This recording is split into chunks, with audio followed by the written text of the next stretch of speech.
درود به شما دوستان گرامی. Hallo liebe Deutschlernende. Ich hoffe, dass ihr voller Lebensfreude seid, dass ihr dem Deutschlernen nicht aufgegeben habt. امیدوارم که همینطور محکم همین رو ادامه بدید.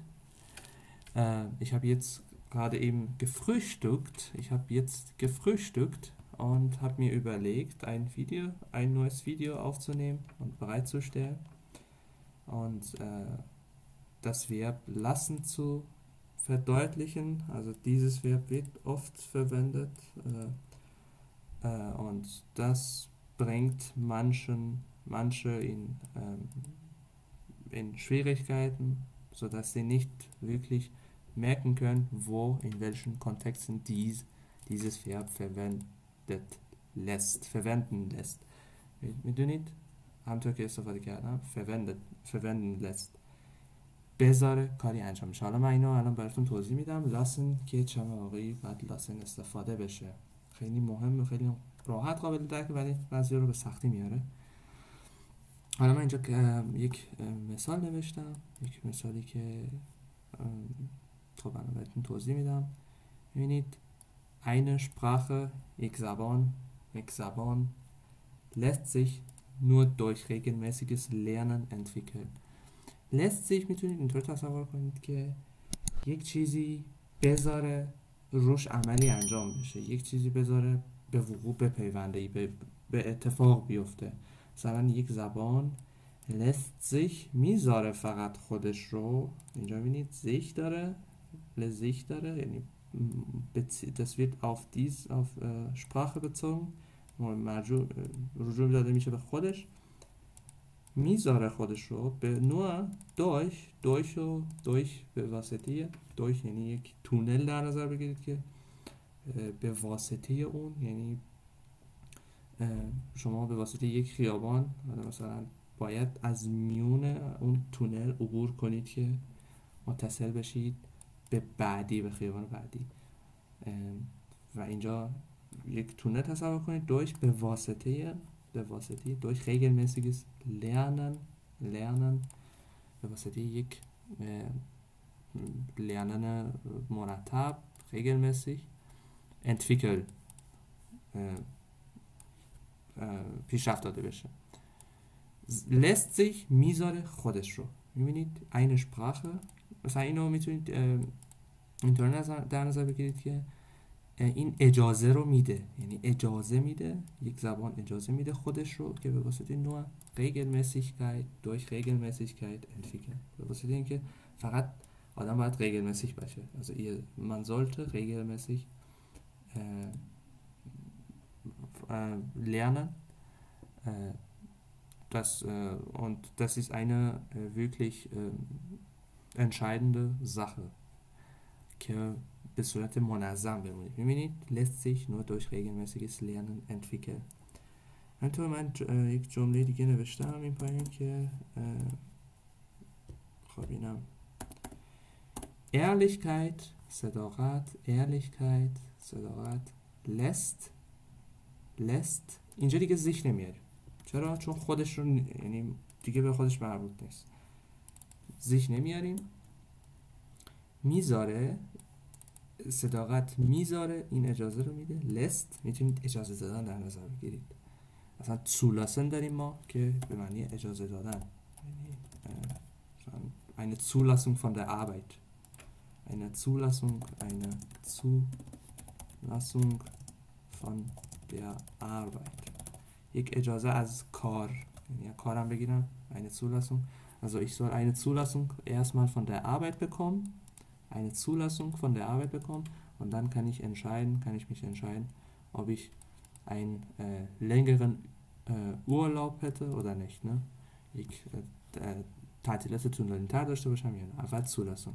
اینجا هم همینطور میتونید اینو یعنی اجازه دادن در نظر بگیرید. lässt میذاره das Vertrauen، اعتماد رو dem نیست. چرا؟ چون رو داریم. اگه ب بود، اگه از بود که مثلا به اعتماد، از اعتماد، نه، اعتماد رو توی یک Beziehung, in einer Beziehung wachsen. Durch Ehrlichkeit kann man das Vertrauen der anderen gewinnen. Ne? Also فقط به واسطه Vertrauen و Ehrlichkeit میتونه این اعتماد توی یک Beziehung wachsen بشه، رشد کنه. پس چی؟ منبع Ehrlichkeit هست، یعنی صداقت میذاره، این منبع که میذاره این انجام بشه، اجازه رو میده، یک درخواست، یک قانونی رو صدور میکنه که یک کاری انجام بشه. میدونید همونطور که گفتم یک اجازه دادنی داره در خودش. حالا من اینجا یک جمله دیگه برای درک بهتر. Die Schönheit, زیبایی، der Schönheit der Natur ist unfassbar, ist unglaublich. Also man kann nicht wirklich beschreiben, also wie schön der Natur in meinen Augen ist. که چقدر طبیعت زیبا است از دید من. حالا اونجایی که رفتن یک کوهیه، مثلا اریک رفته کوه، داره این جمله رو میگه. Die Schönheit der Natur ist unfassbar. بعد میگه که میتونیم این جمله هم بگیم. Die Schönheit der Natur lässt sich، میذاره خودش رو، nicht، نمیذاره خودش رو، این اجازه رو نمیده. میبینید یکم جمله عجیبی از برای ما فارسی زبانو. Die Schönheit der Natur، زیبایی طبیعت، نمیذاره خودش رو این Wort fassen کنه، توی کلمات بگنجونه. این Wort fassen، das ist auch wichtig. نمیذاره خودش رو توی کلمات فسن کنه، انقدر زیباست که این اجازه رو نمیده توی کلمات فسن بشه. میبینید این Worte fassen، ich kann nicht مثلا ich kann nicht in Wort fassen، یک Redewendung هست فکر میکنم این Wort fassen wie umständlich, wie schwierig, umständlich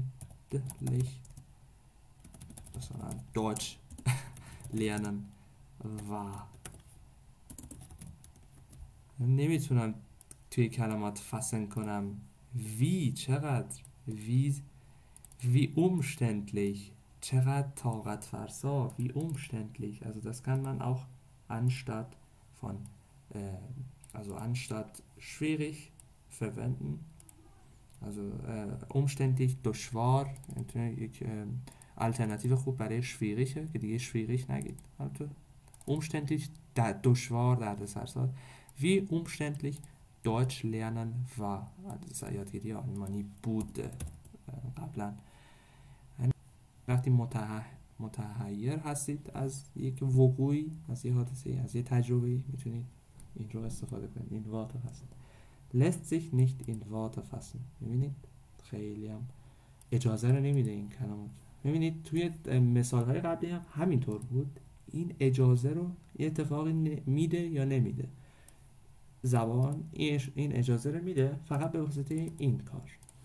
Ehrlichkeit، صداقت، این اجازه رو میده توی یک Beziehung که Vertrauen به وجود بیاد، اعتماد به وجود بیاد.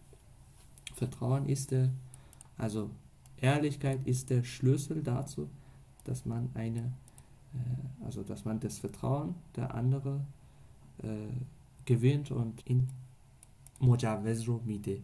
یعنی اینطوری تصور کنید وقتی میخواید لسان استفاده کنید، یک مجوزی رو میده، یک مجوزی رو میده که یه چیزی اتفاق بیفته.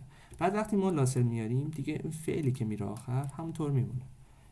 فعل آخرم همونطور هست. wachsen، lässt entwickeln، lässt sich entwickeln، lässt sich wachsen، lässt sich in Worte fassen، lässt sich nicht in Worte fassen.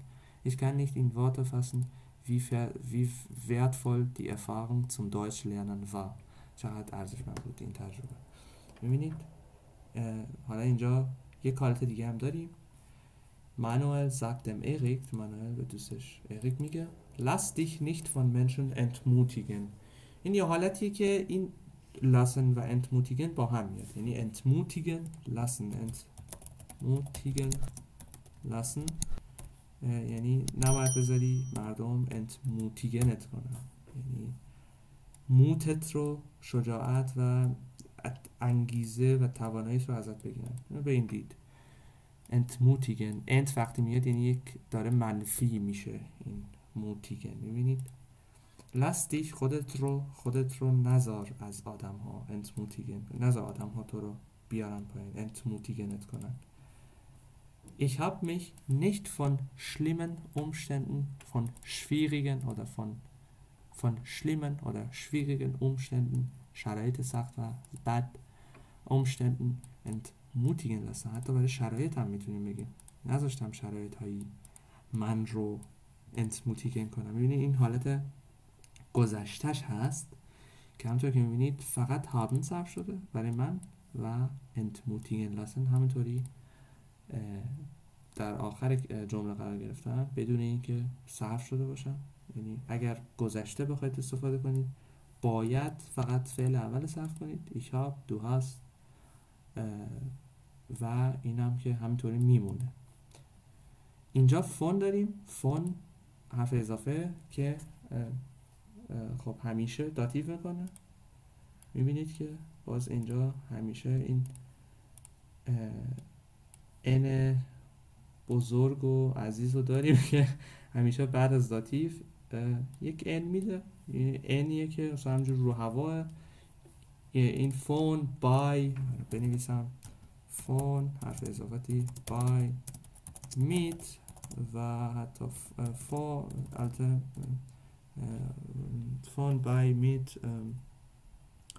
و البته آوف و اینا اینطور نیست، آوف بسته به شرایط.